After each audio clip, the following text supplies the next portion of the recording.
ஒரு அண்மை செய்தி, பிரேக்கிங் நியூஸ். தமிழகத்திலே வரும் சட்டமன்ற தேர்தலுக்கு எதிர்க்கட்சிகளின் ஒருங்கிணைந்த ஒரு கூட்டணி அமைப்பதற்காக ரஜினிகாந்த் முயற்சிகள் எடுத்து வருவதாக ஒரு சில ஊடக தகவல்கள் இன்று தெரிவிக்கின்றன.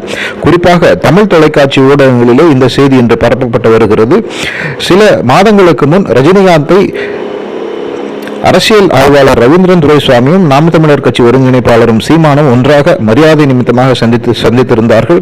இப்பொழுது நாம் தமிழர் கட்சி, நடிகர் விஜயுடைய தமிழக வெற்றி கட்சி, அண்ணா திராவிட முன்னேற்ற கழகம், பாஜக இவற்றையெல்லாம் ஒன்று சேர்க்கும் பணியில் ரஜினிகாந்த் ஈடுபடக்கூடும், திராவிட முன்னேற்ற கழகத்திற்கு எதிராக ஒரு கூட்டணி அமைப்பதிலே அவர் உதவுவார் என்று ஒரு சில தகவல்கள் சரி தெரிவிக்கின்றன.